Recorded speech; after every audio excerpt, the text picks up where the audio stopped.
Ripley's Believe It or Not begins right now.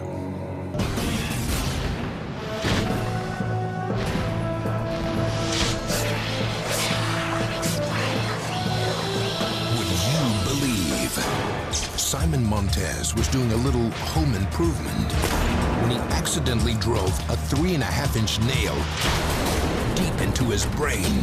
The first temptation would be to pull something like that out. That's the wrong thing to do. The life and death struggle to save this loving father. These women aren't sunbathing. They're actually lounging 30 feet underground. Ripley's reveals the secret celebrity hideaway buried beneath the Vegas Strip. A base jump gone wrong sends a man slamming into rocks 300 feet down, leaving him helpless to fight off the crabs eating him alive.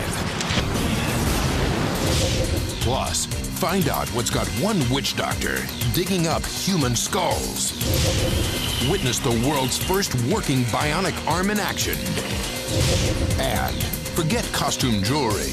These sexy jewelry costumes are dazzling diamonds in the buff. Unbelievable? Believe it. On Ripley's Believe It or Not.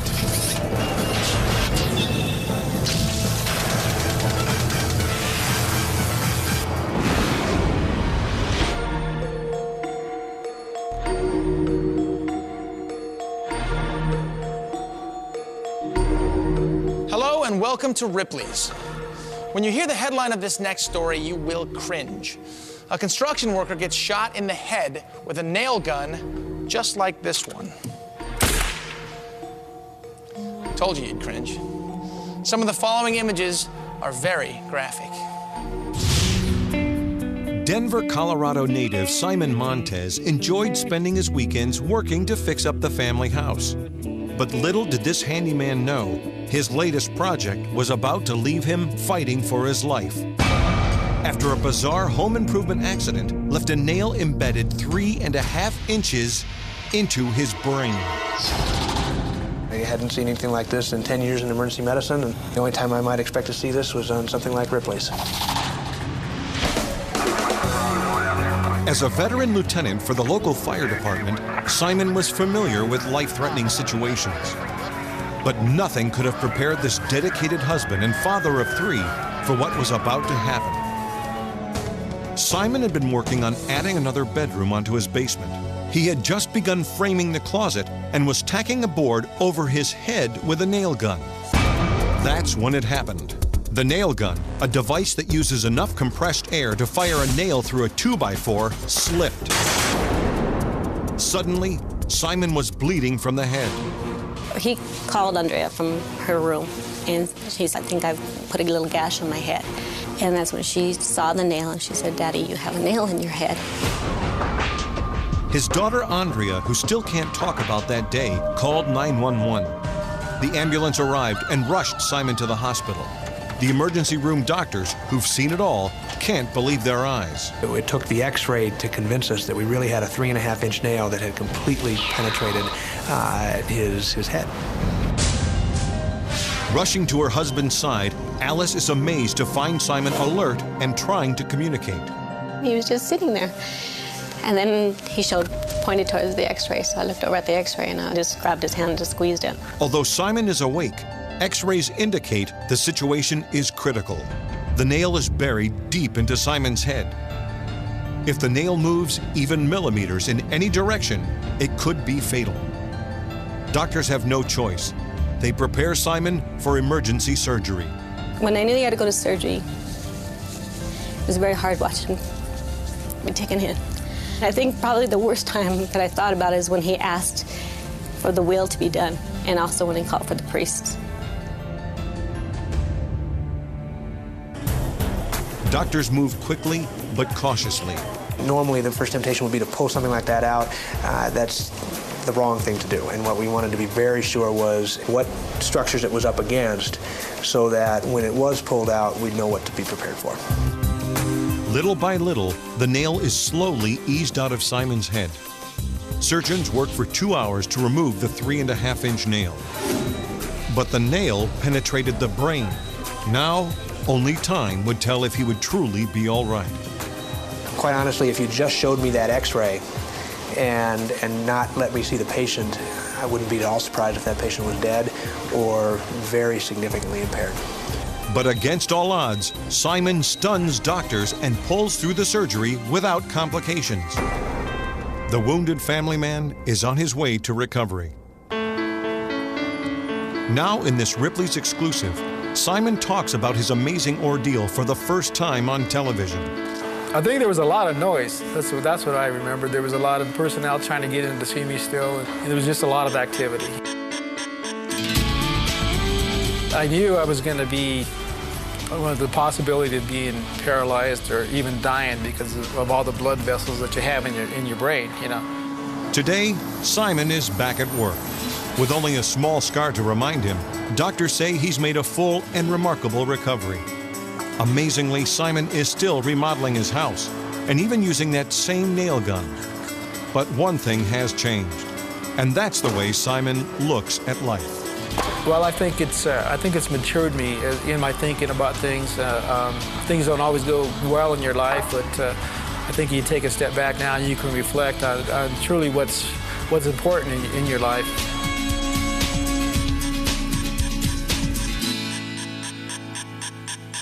Simon says the only residual effect from the accident is that he has trouble remembering telephone numbers. Now, in the early days of Las Vegas, this swingers pad was called the Rat Pack's Bomb Shelter, a 16,500 square foot home with all the amenities of the day, including a pool and barbecue. But how does a bomb shelter fit into this bachelor pad? Well, the entire home, backyard and all, is buried 30 feet underground. Las Vegas is full of luxury accommodations. But you won't see this retro mansion on the Strip. In fact, you probably won't see it at all. Believe it or not, to reach this desert playground, you have to take an elevator ride 30 feet underground. I think the best part about living in an underground house is that you have complete control over your climate.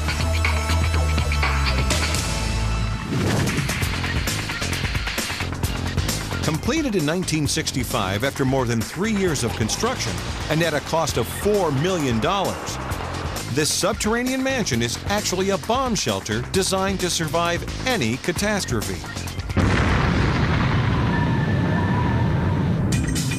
Amazingly, it was so well hidden that the city of Las Vegas wasn't even aware it existed until 1978. And today, it remains virtually unchanged since the day it was built. Now, this retro underground hideaway is a favorite party spot for those looking to experience a taste of Las Vegas's golden age and the swingin' 60s days of the Rat Pack. As you can see, the living room is quite large.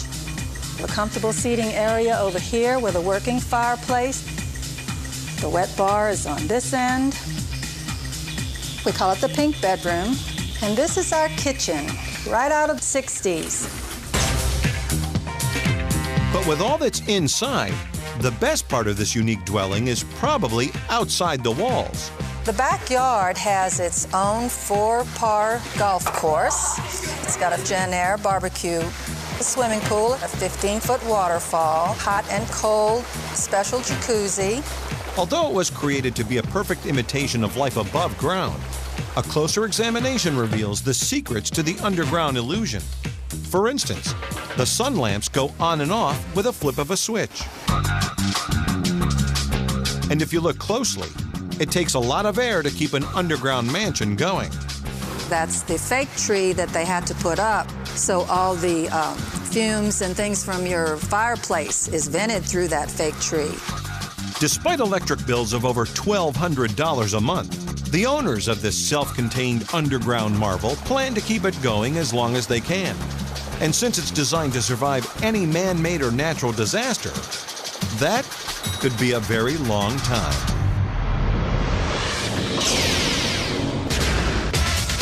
These amazing acrobats leap and climb their way through the city like cats. see how their risky urban ballet is becoming an international craze. Also, you'll flip when you see what this bionic man can do. Ripley's puts the fastest artist alive to the test. And why are these locals dropping their pants for train passengers? We track down the answers on Ripley's. Enter Robert Ripley's archives. Let's go with the show. Robert Ripley, leave it or not. Leave it or not. The year is 1963. Igor Benson's amazing new invention combines his aeronautics expertise with his love of fishing. This easy-to-use portable flying boat is called the gyrocopter and is designed with the everyday angler in mind. A small tractor engine provides power, which propels the gyrocopter along, unbelievably allowing it to reach a top speed of 60 miles an hour. Flying the lightweight aluminum contraption proves to be a breeze. Unfortunately, the gyrocopter doesn't catch on because the loud engine and splashy landing scare away any potential catch. Believe it or not.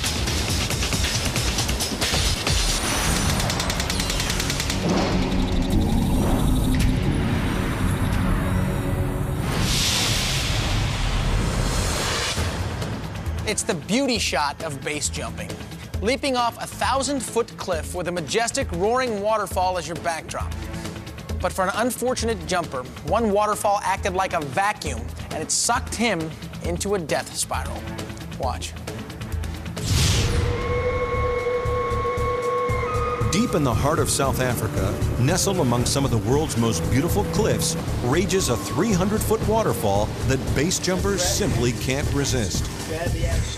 But little did Jeb Corliss realize that a run-of-the-mill base jump in paradise was about to turn into a desperate fight for life. Because as he jumped, this ominous 30-story waterfall sucked Jeb and his chute into its clutches and sent him crashing down to earth.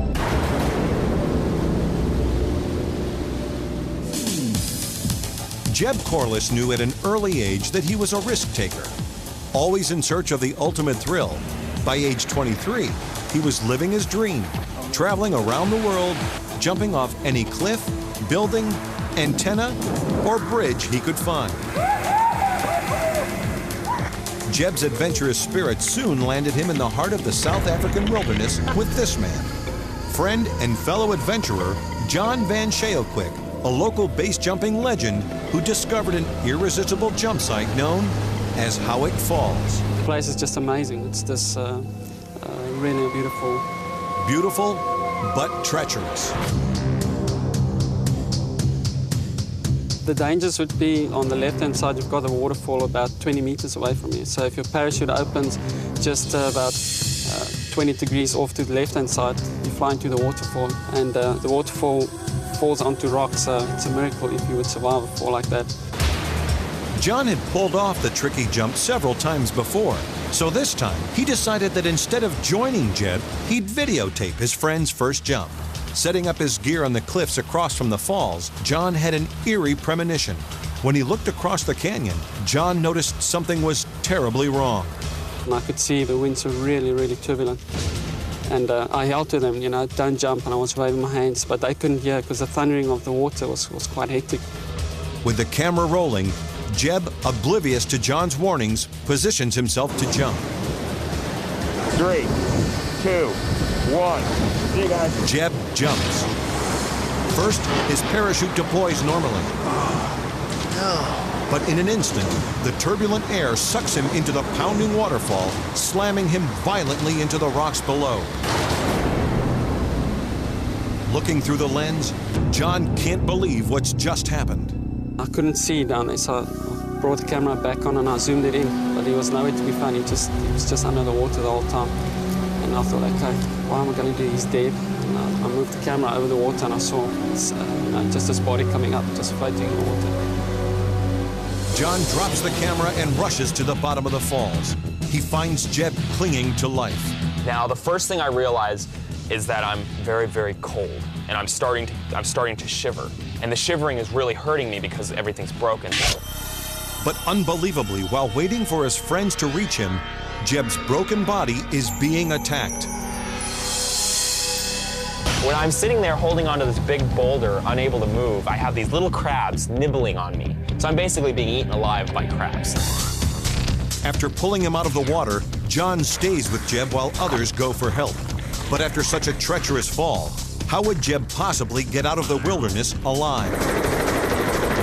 Finally, 9 hours later, help arrives. Having clung to life, Jeb's rushed to the nearest hospital where doctors work to piece together his broken body. It takes a month of critical care, but astonishingly, Jeb survives. Ouch. Watching the horrifying videotape, he recalls every excruciating detail of the fall that still haunts him. And as I hit it, I can actually feel my back break. I mean, I'm just like... I fall forward. As I fall forward, I impact again. And as I hit the second time, it hits me in the front, separating all of my ribs. Unbelievably, within a few months, Jeb was actually back, packing his parachute and tempting fate at Venezuela's Angel Falls, the world's largest waterfall. At 3,200 feet, a dangerous drop over 10 times taller than the one that almost killed him. He's in position. Will he have the nerve? 3, 2, 1. Without hesitation, Jeb jumps.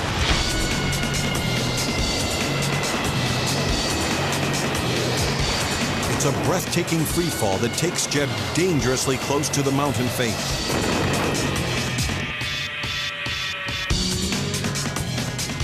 With all he's been through, why does he do it?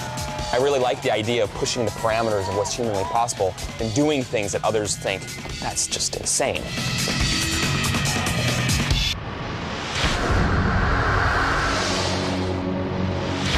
There is an unbelievable painter on the streets of New York City. Speed is his trademark. A picture like this, or like this, in 29 seconds flat. Of course, that includes framing. At age 69, you'd think Morris Katz might be ready to slow down a little. But believe it or not, Morris Katz is quicker than ever. In fact, he's the fastest painter alive. I can paint faster than anybody in the world. I can paint much faster than you can buy the painting, okay? And to prove it, here on the promenade at New York's Battery Park, he'll finish 2 paintings in the time it takes to tell his story. I'm gonna paint the park with the street light in the background, the pilotings with the harbor in the background. With the timer ticking, Morris begins. Go. And the challenge is on. Morris has been painting for over half a century, creating mind-bending amounts of art. In my lifetime, I painted and sold more than 260,000 original oil paintings all over the world. More than 1,000 museums have my paintings. Morris's technique is not only fast, it's finely detailed. In only 10 minutes, he can capture all the intricate beauty of the Statue of Liberty. Now, nearly 50 seconds in, let's see how the accelerated artist is coming along on his Ripley's challenge. Already, the images are taking shape. Okay, I'm going to go in now to the detail, to the fine detail of creativity. Never mind horsing around. Here at Public School 88, Morris shows his revolutionary painting technique to a group of 3rd graders. I use a palette knife, you call it a spatula, and oil paints, and I use toilet paper to enhance it instead of a brush, to create like brush strokes. As you can see, his students are quick to pick up his unique style. Good, good, very good, good. I think he's terrific in everything he does. He's somebody to be proud of, to be a New Yorker.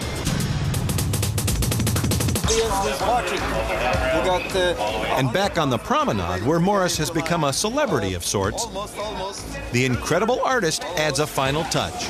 Okay, finish. Unbelievably, he finishes 2 paintings in record time, after a mere 2 minutes and 55 seconds. Unbelievable. Unbelievable. I didn't think he'd be able to do it. There's no disputing, Morris's quick draw technique makes for a show you won't soon forget. I can paint faster than anybody in the world. Ripley's, believe it or not. We'll be right back.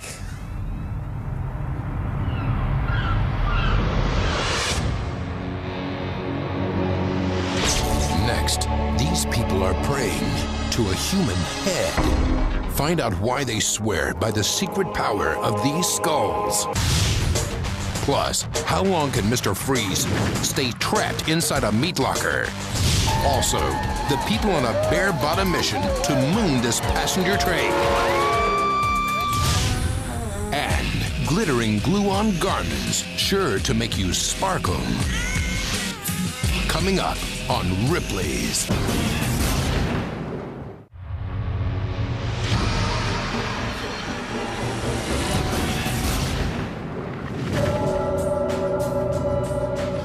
Getting buried in some parts of Bolivia doesn't mean your body will stay in a cemetery. Believe it or not, people here are digging up the dead because they believe there's secret power in human skulls. Entonces las ñatitas me hacen sueño, me dice, así es. This man is a Bolivian witch doctor who uses skulls to heal the sick. But not just any bones will do. The deceased must be buried for at least 3 years, and the more educated in life, the better. This woman has kept the skull of a local elder in her home for a decade. She and her mother believe praying to it keeps her family safe. And for all the protection skulls provide, they are held in the highest respect, often decorated or honored with gifts. Believe it or not.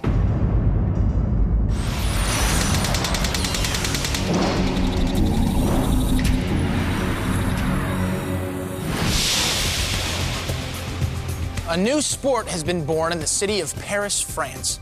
Well, sport may not be the best way to describe what these athletic Frenchmen do. They call themselves yamakasi, and what they do is a cross between ballet and building jumping. Now, don't be fooled. These guys make it look very easy, but they have years of training under their belts. They leap rooftops, scale walls, and jump fences. No, they're not running from anything. These city kids have invented a radical pastime, half sport, half urban ballet. And it all happens in these inner city surroundings. All on their own, they've developed the kind of moves most pro stuntmen wouldn't even try. And now these daredevils are even starring in their own movie. We are the first in the world to do what we are doing now. We create this movement. Nobody did it before. And today, for the first time on American television, Ripley's documents their one-of-a-kind crosstown trip. The bold Yamakasis got their start back in 1997 with 7 original members. Athletes who combined acrobatics, gymnastics, and follow the leader to create a unique new sport that's both artistic and risky. Yamakasi, quoi, l'art du déplacement. La ville, c'est là qu'on s'amuse. C'est super. C'est le plus grand parc à jeux du monde que j'ai jamais vu de ma vie. It's taken years of training for the Yamakasi to develop the skills needed for these maneuvers. And while what they do is legal in France, it should never, under any circumstances, be attempted by amateurs. We are not crazy, not at all, because we trained a lot. We really trained a lot. Yamakasi members get together several times a month to engage in their high-speed pastime. They begin by mapping out a route through the city before tackling each new urban obstacle course. The object? To conquer as many outrageous barriers as possible. Yamakasi will be trying to see what he can to do here. You understand? He will not stay just... No. he will try to see, okay, in this city, what can I do? Today's training run begins at this downtown apartment complex with a quick stretching and warm-up routine through concrete stairwells and walkways. You can be a really nice bodybuilder with big muscles, but it isn't with muscles you will jump, it's with your mind. Your mind, your mind, your mind, your mind. Along the way, even an ordinary stairwell is transformed by the yamakasi. Like a choreographed dance, walls are scaled, fences are cleared, and some of the obstacles the yamakasi tackle on their adventures are so dangerous we can't show them on Ripley.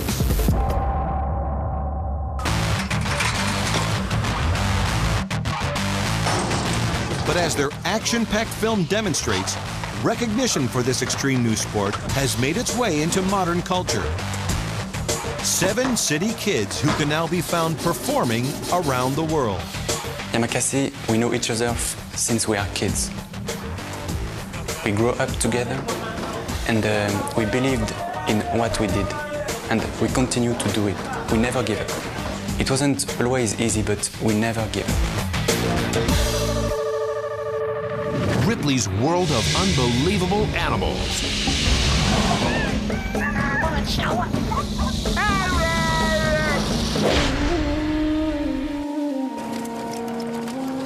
Here at a secluded airstrip in the mountains of Nepal, a new king-sized form of polo is drawing players from all over the world. Technically, the rules are the same, except for one big difference. Instead of polo ponies, they use polo pachyderms. That's right, elephants. And while their enormous size means these contests move a little slower than regular polo matches, they're still a big hit with the local spectators. And while sometimes in the heat of the chase, the elephants, along with their riders, get a little carried away, no one's been seriously injured. And that means when it comes to elephant polo, everyone's a winner. Believe it or not.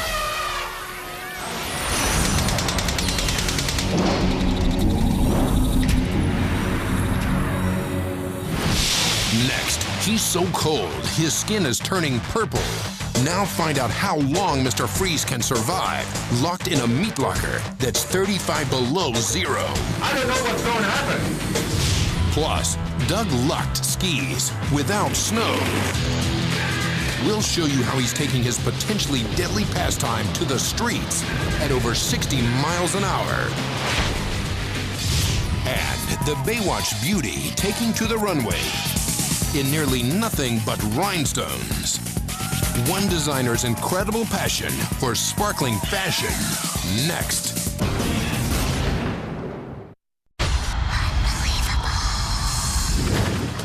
He's known as Mr. Freeze for his ability to withstand the coldest temperatures. And in just a moment, Mr. Freeze will attempt a feat no one's ever been able to complete. An unbelievable act that could literally freeze him to death. I don't know what's going to happen, but that's what I'm looking for always. The adventure. His name is Wim Hof, a Dutchman who uses the amazing power of meditation to regulate his internal body temperature.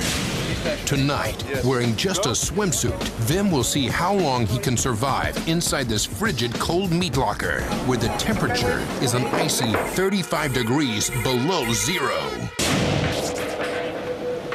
Having reached a deep meditative state, Wim is ready to begin. A doctor is standing by to monitor his vital signs and, if necessary, end the experiment. With everything in place, Wim enters the icy chamber and closes the door behind him. After just 10 minutes, the once tender steak Wim took into the deep freeze is now frozen rock hard.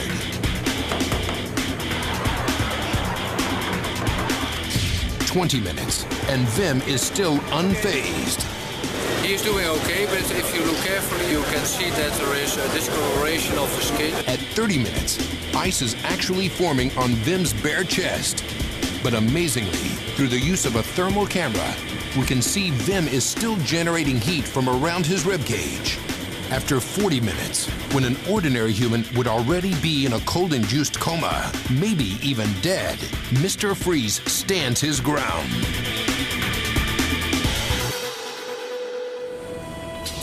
He is rather blue because of blood stagnation, but his pulse rate and electrocardiogram all look pretty normal, and he's looking okay, so I don't worry. Finally, as the 1-hour mark approaches, Wim Hof gives the signal he's coming out. He's done it. After surviving an entire hour in sub-zero temperatures, cold enough to kill, Wim Hof, the man they call Mr. Freeze, has completed one chillingly unbelievable act. So cold. The doctor, he said, I still have to go a lot deeper to affect my core temperature. I feel great, of course, right now. I'm not cold.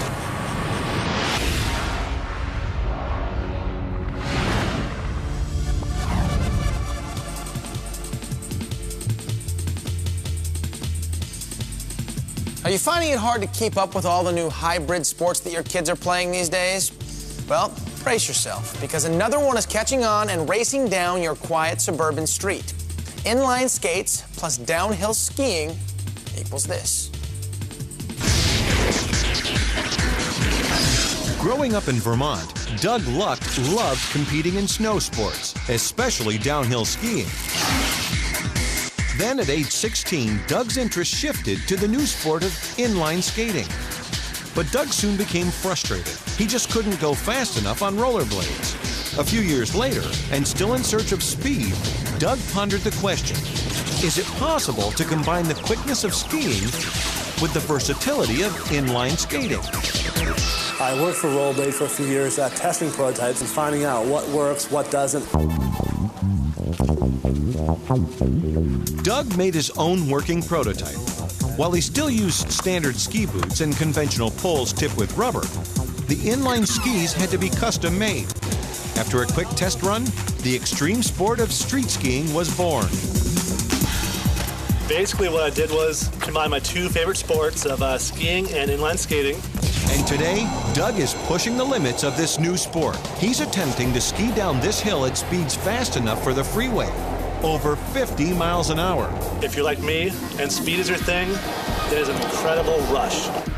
For protection, the road is closed to traffic and Doug wears a Kevlar suit, the same material used in bulletproof vests. But even the suit isn't enough to protect him from the vicious wipeouts that can occur. At these speeds, one tiny mistake could be Doug's last. All it takes is one time, so you have to make sure you're protected. Doug also wears special aerodynamic headgear, which doubles as a crash helmet in case of a fall. Other safety measures include padded shorts that go under your shorts. Your most vulnerable spot is your hips. With one last check of his gear, he's off. As Doug flies down the hill, his speed is picking up rapidly. He hits 25 miles an hour almost instantly. Looking for even more speed, Doug goes into a tuck. He's now up to 40 miles an hour. But can Doug go any faster? Pushing it hard, he's up to 50 miles an hour. And the pressure on his legs is almost unbearable. At this speed, even a small rock could send him crashing to the ground. Amazingly, Doug flies past the 50-mile-an-hour mark. He's now at 60 miles an hour. Doug Luck once again fulfills his need for speed, demonstrating that street skiing, which is legal in skateboard-friendly areas, is the high-velocity sport of the future. Start on a flat surface and work your way up. You will get it.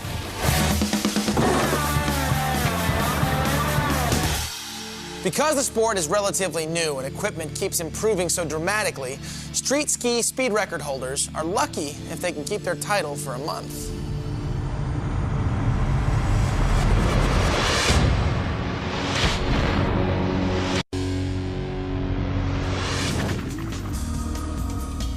Take a close look at this gentleman's face. He earned the title of the luckiest man alive. That's because Cecil Mogel was sentenced to death by a firing squad. And when they yelled, ready, aim, fire, 8 bullets hit him. The final one fired at close range to the head to ensure death. But incredibly, not one vital organ was hit, and he survived. Authorities saw this as a sign from above, and they set him free. With bullet hole scars on his face, Wenceslao went on to travel the world, telling his unbelievable story of survival. Now, check out another unbelievable story. When Campbell Aird lost his arm to cancer, he knew that just doing everyday things would become more difficult. So when creators of a newly designed bionic arm needed a test subject, he was first in line. After getting used to his new high-tech limb, Campbell found he could do things he never thought he'd do again. Like bookshelves, changing light bulbs, holding a nail in the wall while you hammer it in. What separates this arm from other prosthetics are the sensor-driven motors, meaning Campbell's own muscles control the arm. Designers plan to someday connect the arm directly to nerve endings, allowing this medical device to function with the precision and dexterity of a natural human arm. Believe it or not.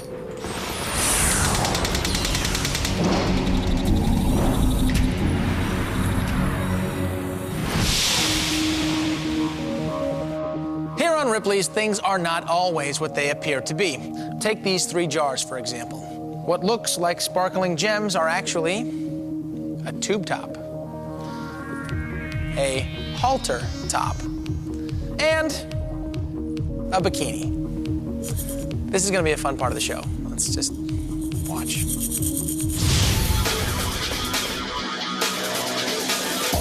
Women have always adorned themselves with jewels to complement their outfits. But now, thanks to fashion designer Tina Marie Stoker, precious stones are no longer just an accessory. Because believe it or not, Tina Marie and her team are turning gems into clothing. And these models are trading in their old-fashioned look for some sexy new jeweled designs. Tina Marie has always loved fashion.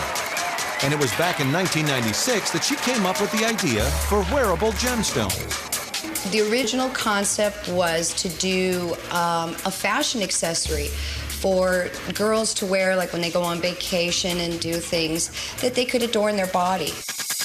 At first, her sparkly creations failed to catch on. But then, Tina Marie grabbed the attention of the fashion world with this dazzling wedding dress. It took more than 6 hours to glue the 20,000 stones in place. And while the beaded bride brought her a lot of press, it wasn't until rocker Tommy Lee commissioned this work for one of his concerts that the concept really took off. Soon, Tina Marie was the hot designer for Hollywood's hip crowd, outfitting celebrities like Baywatch beauty Tracy Bingham. But this isn't a look you just slip into, as our model soon found out. Unbelievably, this design used more than 29,000 stones and took over 13 hours to glue in place. And in case you were wondering what makes these teeny tiny beads stay on, It's a trade secret. I can just say that it is an adhesive. I can say that. after 2 hours of work, the model's transformation is almost complete.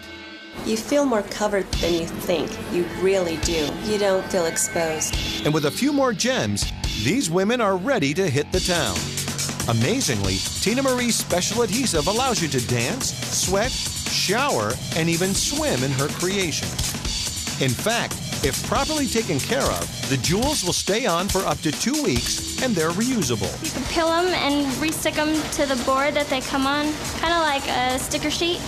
And while smaller pre-made jewelry clothing designs sell for between $15 to $20, Tina Marie's handled special orders anywhere from $2,000 to a whopping $50,000. Outfits everyone seems to be taking a real shine to.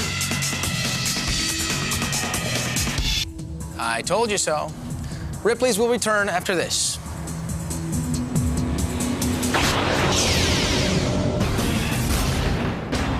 So, jewelry clothing not your style?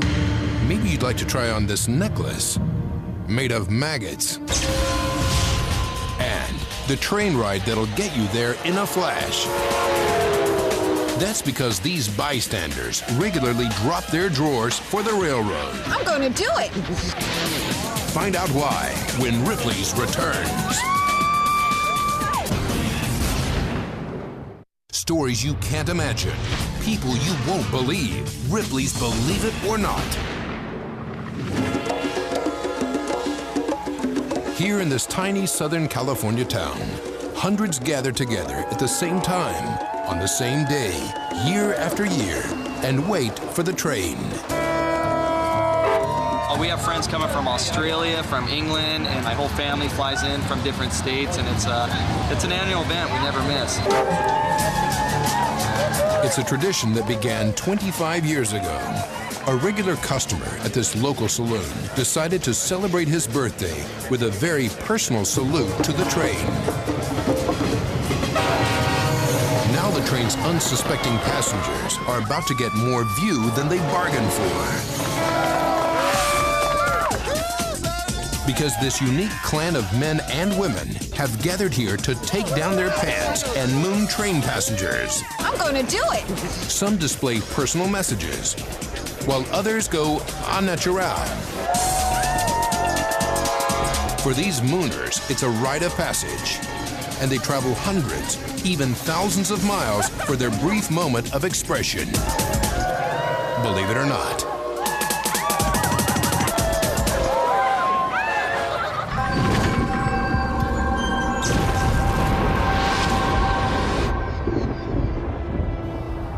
This unusual jewelry is actually quite common in many parts of New Guinea, because for many villagers in rural areas, these necklaces are used to barter for goods and services. But there is another valuable aspect to this handmade choker.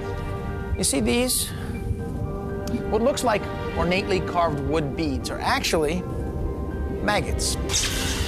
But they're not just for looks. If warriors while out on the hunt get hungry, they eat the larvae strung while still squirming right off the necklace, dead or alive. Unbelievable? Believe it.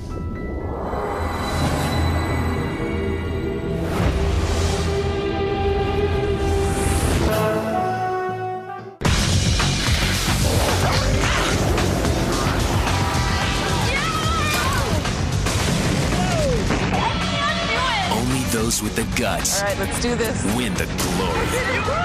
Fear Factor, back-to-back episodes. Tonight starting at 7, only on Chiller. Scary good. When the sun sets and the shadows grow long, every step is one step closer to the edge of insanity.